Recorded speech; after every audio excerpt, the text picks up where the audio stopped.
today we have a legend in Green Wave football. He came down to talk with us, and we're gonna, for the people that don't know him, he was a legend. He's done a lot, and we're gonna learn about some of the things that he's done in his career. I'm gonna let him introduce himself, and then we'll let the other panel introduce themselves. How you doing today? My name is Frederick from West Point, Mississippi. I played Green Wave football from 87 to 89. 86 to 89, where I won 3 state championships and one in baseball also. It's an honor for me to be here to do this podcast today. Okay. Yo, my name is Tony here in Noshabe County. Better known as Big A. Better known as Big A. And my name is Lucius Henley. Okay, we're gonna get started off. Fred, if you would tell us a little bit about your younger days and the start as a Green Wave, and kind of carry us through. Well, no, before we go there, is there anything you want to tell the fans about your life, or that's not concerning sport? Well, anything you want to share? The most important thing is, like, coming up, you have to have guidance. Like, I come up from a single parent. My mom raised me, and had a great mom. I started out playing baseball when I was like 6 years old. Baseball was my first love, so I remember, my mom used to always be strict on me. All my life I just wanted to win. So once I set my mind to something, I was very competitive. But at certain points, I would encourage all fathers who have young men in their lives, whether you're with the mother or not, to stick with your kids, especially the young boys, because at some point, mothers, they can do their best to be a mother, but the one thing they can't teach a man is how to be a man, and that's where the fathers come in at. And through my life, I made a lot of mistakes. I had to learn the hard way. I had all the talent in the world, but eventually I got to a point where, by me not having that guidance and having that father figure in my life, and I'm not listening to my mom no more, I made some crucial mistakes. And no, I don't blame nobody, but I would always look back. Hindsight is 20/20. If I had that father figure when I got to be a teenager, and we don't want to listen no more to be like, okay, because a young man will always fear their dad, have a respectful fear for their dad to keep them focused. And like, I overcome a lot. I made a lot of mistakes, but I overcame. And the one thing that I strive on is always, anytime that I can share my story or share the things that I've been through to help somebody else. I've spoke to numerous of youngsters in the past. I even helped some youngsters. Some will listen, but if you just reach one, then I feel like you've done your job. And it's just a blessing for me to be here today. And anybody who really truly knows me knows the things that I've been through. I've been up here, I've been right here, and I've been down here. But all that's a part of growing, and I'm just thankful that you thought enough of me for me to come and share my story with the people who really don't know me. Yeah. Okay. So let's tell them a little bit about your sport career. You first started playing football. I started playing football in 1984 in the 6th grade. I was playing junior high. When I first came out, I had no talent at all. I probably weighed like 120 pounds soaking wet. And I didn't know anything about football because I had been playing baseball all my life. Well, we had some Green Wave legends that I give credit to, like London Robinson. He won West Point. He was the quarterback of West Point first championship team in 1982. Him and Johnny B. Martin played running back. Those guys are some of the guys who took me under their wing and taught me the game of football. So I started out playing tight end, and I just worked really hard at my craft. And those guys got me in the weight room, put me on the weights, and by him playing quarterback, I grew up loving Lynn Swan for the Pittsburgh Steelers. The first number I ever wore was number 88 in my junior high, and I loved the Lynn Swan, and I just had my mind on just being like Lynn Swan. And I used to practice after practice, and I really got good at my craft. And I caught my first touchdown against Columbus Lehigh in 1985 when I was in the 8th grade, 85, and and I just got better each year. I didn't start high school until my junior year. I played all my years, but I didn't start till my junior year of high school, where Coach Bubba Davis finally seen the gem in me, and I excelled. But and I only played receiver. I think I ended up my high school career with right about 2,000 yards. I think my sophomore year I had like 777 yards. My junior year I had like 800, and I had 1,100 my senior year and 13 touchdowns. But I only played 1 year of cornerback my senior year. Was number one team in the state. And on the greatest team I ever played on, college or pros, was my 88 team. I love them guys. Yeah. And I played 1 year of cornerback. And the crazy thing about it, my senior year, we were stacked with receivers in the state. We had a lot of guys I played with at Mississippi State, like Willie Harris, Tony James, and those guys. And I didn't make all-state receiver. I made first team all cornerback. I had 9 interceptions only 1 year playing cornerback my senior year. And I made second team all-state. And that was crazy to me because I never played cornerback all 3 years. I played that 1 year, had 9 interceptions, and never given up a touchdown. And sometimes when I look back at my career, I wished I probably would have been a better corner than receiver, because I wasn't that tall. I was fast and quick. Yeah. By me playing receiver, I could have easily picked that up. And I wished I had to just focus more as a defensive back. I probably would have been a first rounder because I was really good at that. I just didn't want to hit nobody. Okay, Fred. After you finished your high school career, how was recruiting? How many offers you had? What was out there for you? I mean, I was highly recruited, but to be honest, it was more of a struggle. I knew probably I would have to go to junior college because I had back then you had to have the AC, you had to have a certain grade point average, well you still today, and to sign Division I you had to pass the SAT or the ACT test. Well, I didn't do very well on my ACT test. So originally I signed with Alabama State out of high school as a Prop 48. And that means I would have to go there and sit out a year before I played. So, but me, and once again, this is where my mother really didn't know. She said, well, cool, but they not understanding how this goes. So this where my head coach, Bubba Davis, played that father role in my life. He called me in and asking me, why do I want to go? He said, are you embarrassed that you didn't pass your ACT test and you just want to say you signed with a Division I school? He said, Fred, you're too talented for that. He said, you are a D1 player. He said, all you got to do, don't sit out a year, and you need to continue playing to grow your craft. And he eventually, even though I signed the letter 10, he eventually taught me to go into East Mississippi Junior College, where I went down there and I kept playing. And out of high school, I had offers from Ole Miss, Mississippi State, so all the schools in Mississippi. But the crazy thing about it, no SWAT schools recruited me out of high school. And I was once told that they feel like, I wasn't going to come, And I think I got a letter from Auburn. I got one from Arkansas. I went on a visit to Arkansas. And that was basically what the school was.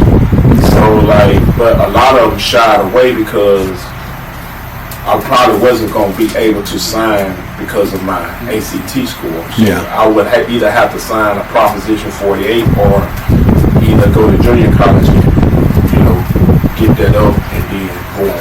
So I eventually went to East Mississippi Junior College in '89 as a freshman. I played I mean, I did really well, you know, learning them. I ended up getting my GPA up. I think I ended up getting 2.9, right at 3.0. And then my sophomore year, I had all the requirements to go. In junior college, I made All-American. I ended up playing both ways in junior college too. But I made All-American as receiver. Ended up playing in the All-Star game. And I had a bunch of offers. I had Tulsa, Oklahoma, University of Miami, South Carolina, Mississippi State, whatever. I mean, like, I had but the school that I felt more comfortable with coming out of junior college was Tulsa. Me and Marlo Fair, who was my best friend, and you know, in junior college, he ended up going to Tulsa. We made a pact. We going to Tulsa because they ran air raid offense, and like that's where we need to be to showcase our talent. So, but make a long story short, that's what early in my interview I said that's where you fathers be active in your kids' life when it comes to making life-changing decisions, because you know. Mississippi State wanted me bad. For whatever reason, they wanted me bad. And I never forget it. I, once again, signed a letter of intent with Tulsa. It was on, I think I still had the newspaper article. I was going to Tulsa, Oklahoma. I was going to play with Tulsa Golden Hurricanes. Well, a couple of weeks later, Mississippi State came and had a talk with my mom. And my mom was just adamant that I go to Mississippi State. She don't want to travel to Tulsa. And she wanted me to go to Mississippi State. So I don't know how this happened. I had to literally, I posted went to Mississippi State in the fall of 1990, you know, midterm. But somehow I was one credit short from going. And by me being one credit short, that eliminated my letter of intent that I was going to go to Tulsa, Oklahoma. So I had to go back. I didn't go back to East Mississippi. I went to Mary Holmes College at the time to take that one class. But at the same time, I was going to Mississippi State every day working out. Yeah. And I eventually signed and was on Jackie Sherrill first year. He got hired in 91. That was my junior year at Mississippi State. And don't get me wrong, I love Mississippi State, but I didn't excel the way that I wanted, because back then anybody that know Mississippi State was a wishbone team. Yeah, we ran the wishbone. We really didn't pass that much. And at the time, you had I'm coming in out of junior college, but you already had good receivers there. At one time in 1991, Mississippi State had Orlando Truitt, Keyshawn Johnson, Willie Harris. No, this 92. Eric Mose, myself, Chris Jones. You got all these receivers, bro, and we still run the wishbone. So there is no room. So you know, I still in 91, my first year, I ran H-back out the wishbone. I didn't play hardly no receiver. Anybody that know me know, like, I'm not the running back, you know. And I was starting to get discouraged. So 92, I had two options. I had wanted to transfer out and go to somewhere else, but I would have to sit out a year unless I went to a SWAT school. So I ended up staying. So I came out the 92 spring game, and I got the most valuable player. I still got my play. I led the whole spring, beat out all the receivers. So the start of the 92 season, I started against, the first two games I started against Texas and Memphis. I started the game. Well, I started the game, but I didn't catch no passes. Didn't even have a pass attempt. And I'm like, but we only ran one receiver, and we alternated every play. So, I really got discouraged, and I didn't have the career that I wanted to have, that I knew I could have. And I think I ended up catching 6-7 passes. My greatest pass I caught against Florida. And they took that back, and even Lee Corso said in that game, and I can show you on the highlight, Lee Corso said, let me tell you about these guys, Orlando Truitt, Fred Ward, and Willie Harris are three of the best receivers you'll see in the nation, but they don't get showcased because Mississippi State don't throw the ball. He said that on ESPN, that when we were playing against Florida. And by him saying that, that did give me a chance to excel past Mississippi State. But you know, all of it was a learning experience. But I could have been so much better in college, but under the circumstances. And like I said, I wish I had guidance, someone to guide me.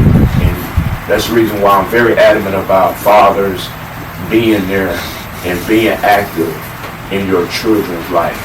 Yeah, and also, you know, you think back then, that was the time that schools would sign all these players, Right. and to keep other people from getting them, Yes. knowing that they're already stacked in certain positions. Right. But they would sign these guys because they didn't want you to play against them. Right. You know, so you came up through it in that era.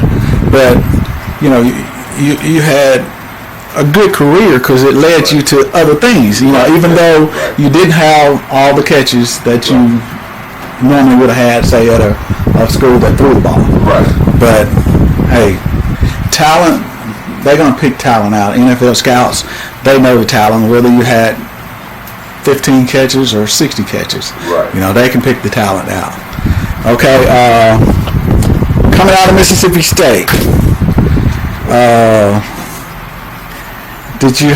I know you had the intention of playing pro ball, right? Right. Yeah, that was Okay. my dream. So, Yeah. how did that go when you came Well, out? even though I wasn't getting the ball, I had got a few letters from Atlanta Falcons, and I still got those letters put up in the frame, and the Denver Broncos. Those only 2 NFL letters that I really got, because, like I said, once again, we didn't throw the ball. And on pro day, I had a very good pro day, and I did good. And so when the NFL draft came around, I didn't never hear my name called. So, but I did get a call to go to the Atlanta Falcons as a free agent. So I went in there and I did really well. I got a chance to play in 2 preseason games, but I got added on the practice squad. You know, the practice squad is you know what I'm saying? That just helped the 53-man roster get ready for the next team. You still getting paid, but you know, I was, and that's been the story my whole life. I always had to work my way up. So you know, like I was there, I was doing really well. I spent that year on the practice squad in like the '93 season on the practice squad, and like so the next year, Jerry Glanville, this was the scenario in Atlanta. If you remember Atlanta back then, we ran the run and shoot offense. When the NFL was more of a league back then. Yeah. But Jerry Glanville, he put in the run and shoot offense, so we needed a lot of receivers. So we had a bunch of receivers in county. You had me, we had got Eric Metcalf from the Cleveland Browns, Bert Emanuel, Jefferson, Andre Rison. So, you know, we had some good quality receiving. Chris Miller and Chris Chandler was the quarterback back then. And so the year after that, Jerry get fired and Dan Reeves come in. And anybody know Dan Reeves from Denver, he's a running. Yeah. He's a running, so he didn't need all these receivers. And I was weighing my options. I actually had came back to Mississippi to state. And I ended up getting a call from the Canadian League, Paul Jones, from Winnipeg Blue Bombers. And he asked me that I want to come up there and work out. At this time, I don't have no agent. You know, like, I didn't never have an agent. So he asked me that I want to go to Martin, Tennessee. So I went up to Martin, Tennessee, and I worked out. And, you know, for them, I get up there. I don't know if you remember Todd Marinovich. Yeah. Raiders. And Charlie Ward was up there. And you know, and a lot of big name guys, I'm like, they up here trying out for the Canadian. They guys used to be in the NFL, you know? Yeah. So it kind of like motivated me. And so I really took a liking to Charlie Ward, because that's the guy that I wanted thrown to me, because he was a Heisman Trophy candidate. And we had a long conversation. For the ones who don't know, you know, I get into it with my personal life. My family is from Florida. My mama married a man from Florida, but we moved back to Mississippi when I was an infant. So me and Charlie got to talk. He started telling me who his folks were. Found out we were blood kin, related, close kin. And you know, like, and he encourages me. You know, I told him I just got cut, you know, from the Falcons, and you know, he got to me talking about that they won't give him a chance, and so he up here to the Canadian League to prove the NFL that he can play. So, make a long story short, I balled out. I ran a 4.38 40. I didn't never miss a pass. I showed. She literally camped. They signed me instantly. I signed a $56,000 1 year, $56,000 contract at Tennessee Martin that was March 1994. I was so excited, $54,000 so may not seem a lot of money now, but back then that was it was cheap back then. Yeah. Right. So I signed that contract and I was happy. I came home at the time and I told my mom and she was excited. So I signed it with the Winnipeg Blue Bombers. So I ended up going up there and I worked, but they was already established. They had just come off winning the Grey Cup, which is the Super Bowl of the Canadian League. So the guys they had were getting older, but they've been established. So I ended up playing my first preseason game of the Winnipeg. I scored 2 touchdowns against the Ottawa Rough Riders. The second preseason game I scored, but I ended up getting put on the practice squad again. In my mind, I'm knowing I'm better than the older cats they got. Yeah. But, I'm being patient and I'm waiting my time. Well, Ottawa, the team that I played the preseason with, they called me. They got my number. The CFL had a different set of rules than the NFL. If a player on your practice squad, they can instantly get that player off your practice squad and there's nothing the other team can do about it. Well, me not knowing how that go, I was like, they called me and they flew me in that same night to Ottawa. And when I went to Ottawa, I had 3 days to prepare for a game against the Hamilton Tiger Cats. This is 1994. And I was letting him, on the way over here, listen to the commentator say it when he said when Fred Ward made his introduction. That first game I caught 2 touchdown passes in the first quarter. Ottawa was like 0-4 at the time. And I came and they had me playing wide out and I caught 2 touchdown passes in the first quarter. I had like over 100 yards receiving and we won our first game. And from then on, I started, they needed my speed in the slot back. I went in the slot back and I fit. I fitted. CFL was wide open. I fit and I did exceptionally well. I ended up with like 954 yards receiving that year, man, and the rest was history. Okay, let me ask you this question: was it a big adjustment to adjust from American football to football in Canada? Yes, because you only got 3 downs. Yeah. You got third down is the 4th down, and the field is like 110 yards, and it's wider. Yeah. So it was a big adjustment. But I think it fitted my skill set. Yeah. Because I was fast. I had more room to work. I could just like be me, and I really did well. And I got a chance. People remember Joe Horn. Me and Joe Horn were really good friends. We trained together. And at that time, the CFL had expanded to the U.S. We had the Baltimore Stallions, the Memphis Mad Dog, the Las Vegas Posse, the Sacramento Gold Miners. And Joe Horn, he was with he signed with the Memphis Mad Dogs. And I was up playing with Ottawa. So, we were really tight at the same time. And a lot of guys that eventually went on to the NFL that didn't make the first round, they went back and became stars. Because I know, Joe Horn went to the Kansas City Chiefs, and I was going to go to the Kansas City Chiefs in '99. And that's when I had, I don't know if you want me to get into that, I had the career injury. Go ahead. Well, actually, I was getting ready to leave to come back to the NFL. Joe Horn had signed a free agent. Anybody who follow football know Joe Horn. Before he signed that big contract with New Orleans, he was with the Kansas City Chiefs. And I was supposed to have been in that camp with him.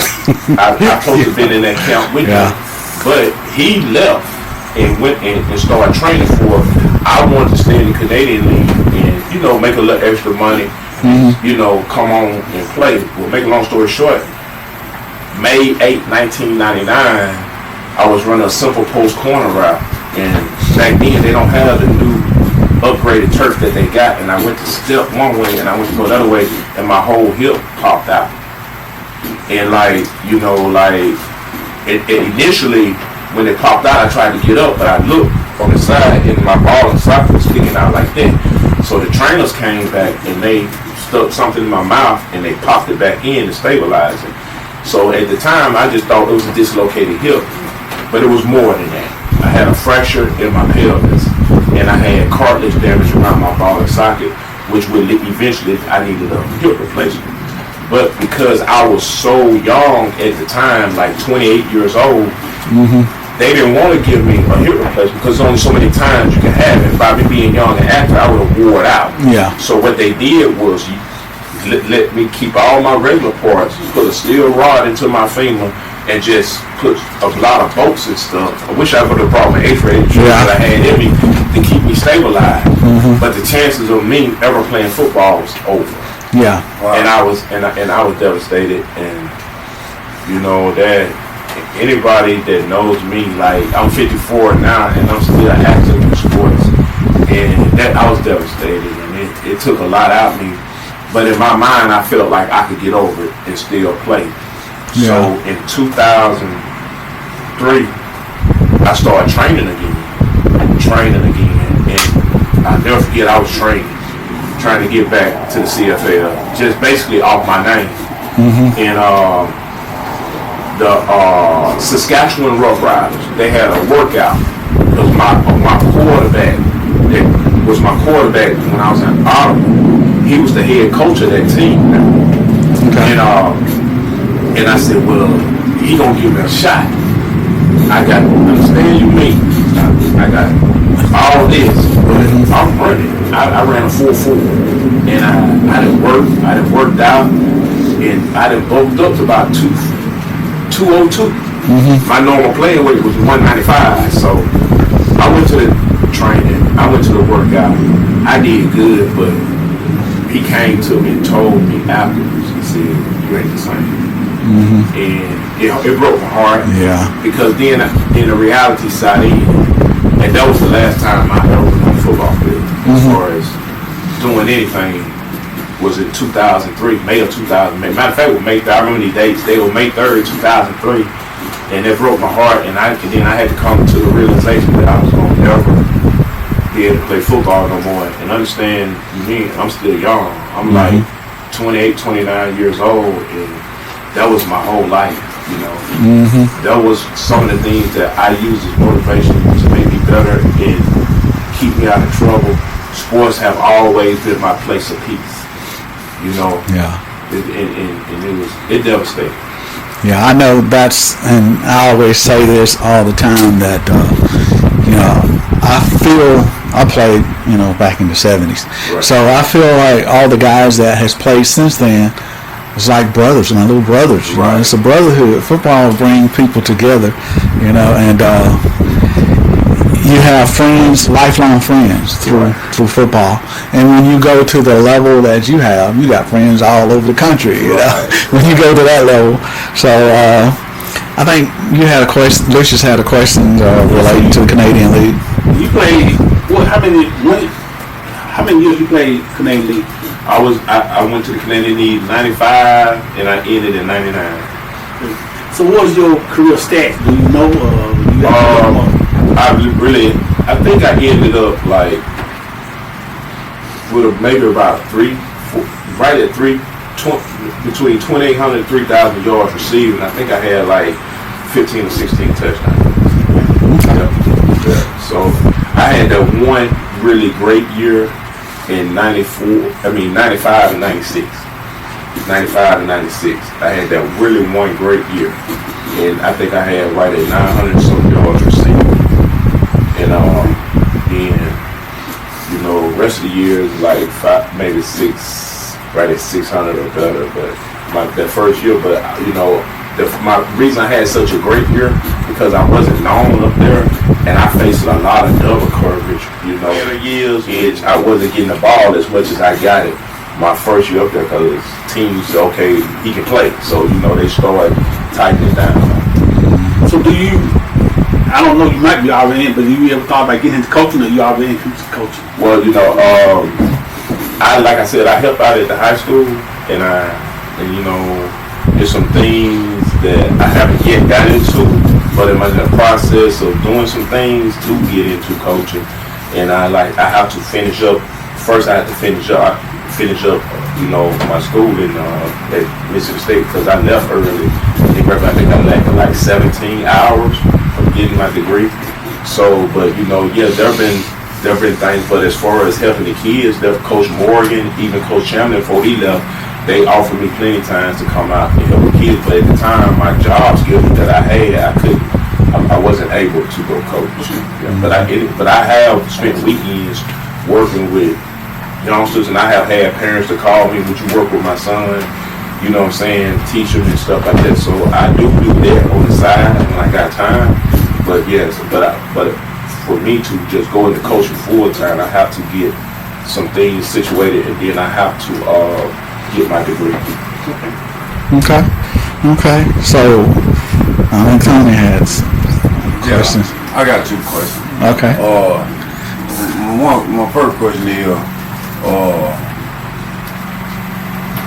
why they call you the human highlight?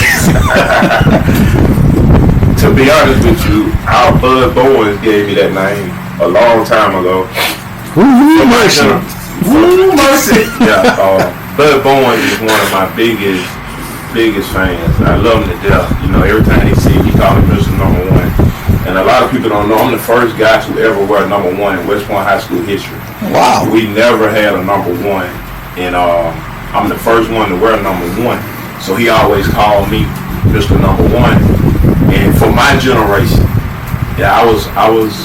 A lot of people said I was before my time. I would have fit better in this, and I did because I was diving, making one hand diving catches, and like I showed you a lot of my highlights. Right. Like I was special. For my generation, I did it all. I hear a lot of people say, people that understand, the younger generation would never know. I never came off the field. Yeah. See, they got it these days where you play one side of the ball. But we coming up, we never came off the field. Never. I was on kickoff return, punt return. Only thing I wasn't on with extra point. I never came off the field. I returned punts, I kickoff return, I played defensive back. And at any given time, when I touched the ball, anything happened. I ran a 4.38 40, so I was fast. And back then, when you running that type of time, the kids today, they are faster than we are, probably than we used to be. So when you got a guy on your team back then that ran 4.3s and 4.4s, they were special. Right. So I probably was one of the best in my generation. Yeah, and then one thing, and I've talked to Tony about this, Big A. Sometimes when coaches seem like they're really hard on you, it's because they see things that you don't see. And you got to be coachable. The coach is never going to try to hurt you, but he want to push you to a certain level because he know that you got the ability to be there. So that's something that a lot of the younger players need to learn. Sometimes you got really talented players that get out there, and then because the coach is a little hard on them, they quit. They quit. Right. But you got to keep going. And a lot of people, they have a Mississippi sports page, and I hear a lot of people get on there, and they'll be like, back in the day this or back in the day that, and this a whole new generation. I will say these kids today are bigger, faster, and stronger than we were. But what separates our generation from their generation is heart.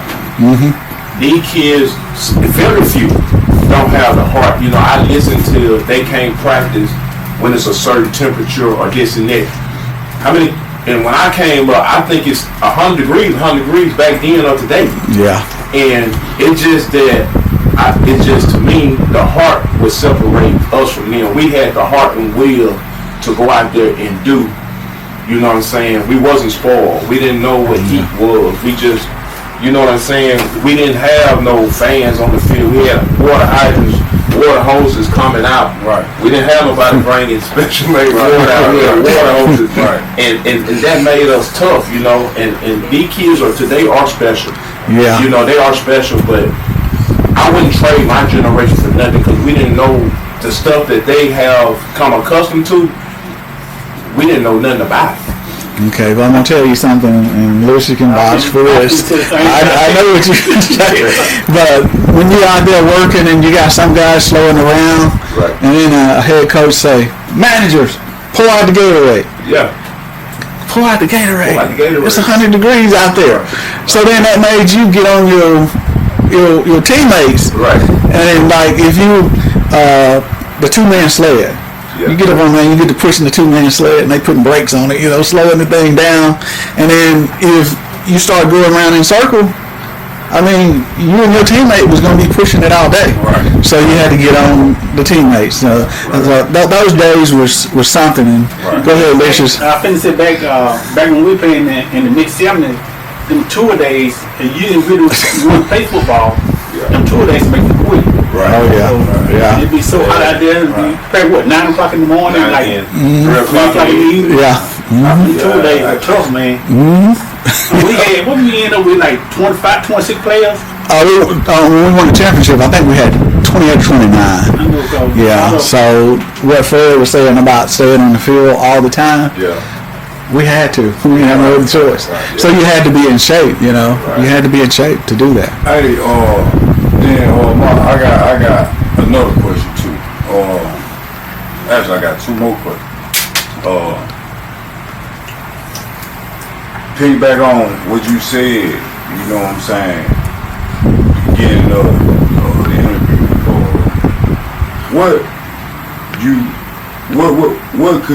kind of knowledge could you give kids today, coming from where you came? The best advice I can give a youngster, one, I would start with listening, understanding who you are. You have to understand, even in your teenage years, the name and the things you do in your life will follow you for the rest of your life. The legacy that you build at a young age, I don't care what you do from this day forward, it will always follow you.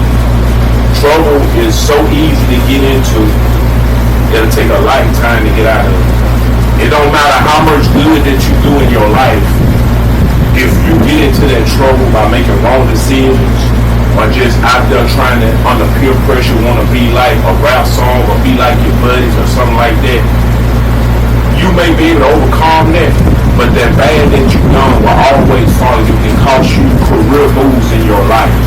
Because sad as we say, we live in a society that they don't never remember the good that you do, but they quick to point out everything that you've done bad to hinder you from progressing in your years. I know there's a lot of peer pressure out there. You sitting here, you're looking at a man that made it in FL, played in the CFL, played in the AFL, and all across the world, been at the top, played on ESPN, played in front of 100,000 people, had the world at his. It don't take one wrong decision to cost you everything. But it'll take you a lifetime to even get any resemblance of what you used to have. So you can continue to follow the path that you want if you're on that wrong path, and you will understand that once them doors slam, it ain't no friends, it ain't no money, it ain't nothing. You become just a number. Mama can't save, daddy can't save, it ain't no coming back. So quick to pull up the gun, so quick to want to say I shot somebody. Let me tell you the one thing about them streets. You can show the streets all the love in the world, but them streets will never love you back. Them streets will lead you to a place of doom. And guess what? It ain't gonna stop when you get there. You think the streets gonna stop because you go and all the love you get? No, but the streets gonna keep on rolling. And you sit here fighting for your lives. Understand, there's nothing wrong with being the odd man out. Sometimes not being cool or not fitting in is the best way to be. So if you're a young athlete out there and you got all the talent in the world, man, listen to your parents. Listen to your parents. If you got parents in your life that support you, active in you, it should be your dream to one day, because I know my main, I'm gonna say this and I'm gonna do this. The main thing I ever wanted to do coming up was get my mom out the project. That what drove me to go as hard as I went to try to go to the NFL, make enough money to at least try to buy my mom a car or help her get a house or move her out the project. Because she spent so much energy trying to get me to the point to where I was. And to you fathers, I'm very adamant to stay in your, not only your sons, but your daughters. You have daughters in athletics. Because be a dad's girl. If you got sons, stay active. Even if you're not with the mother, stay active in your sons' lives. Because there's going to come a time where they really going to need their father to continue to lead them on that path. And I say all that with the purest heart. And I just like to thank y'all for inviting me to tell my story. And, you know, I'm just glad that, you know, I was able to do the things that I done. And even with the mistakes I made in my life, you know, I'm 54 years old and I still play professional softball. So I always told somebody, I believe if you ever take sports away from me, you might as well go and bury me. That's my place. That's my place of peace. You know, because when everything else, the problems of the world, everything go wrong, when I'm out there on that softball field, which is what I play now, I'm loving that smile. I'm happy. Yeah. I appreciate you guys. That's your happy place. That's my happy place. Okay, before we end, is there anything you have? Always remember, be kind. Because mental health is real. You don't know what somebody dealing with, so be kind. Lucius? I say the same thing. We can. Okay, we want to thank Fred for coming down and sharing his story with us, and we hope through doing these forums like this that will help some of our young people, because they need to a lot of people need to understand that it's easy to go out and do something, and like Fred said, it'll take a lifetime to get over it, and sometimes you never get over it. So just be mindful. I got one more thing to add. Okay, go ahead. And even as this day, as great as I was in all my accomplishments, and like I say, it's sad that we live in a society, this is why I ask you young people to, the name that you build for yourself and the decision that you make for yourself will follow you the rest of your life. And even now, that been 20-some years ago that happened to me. People don't want to ever speak. Well, this guy, he's helping the kids, he's in the community, he's doing positive things. You got people that don't never want to see you done. Everybody that say they love you don't love you. And that's where your parents got to come in and to keep these snakes from around you. Oh, yeah. You know, so they'll never remember the good that you do. If you ask anybody, they'll say something negative, because that's just the world we live in. That's why you have to follow that right path and keep your name clean. And understand one bad decision or one bad judgment or just being stupid will cost you a lifetime of pain. Oh yeah. Yeah, you don't look down on anybody, but if somebody's on a different career path or a different path than you want to go, you're going to have to kind of separate yourself. All right, we appreciate you, Fred, and we're going to get this posted. And Make sure you tag me. I'm going to do that.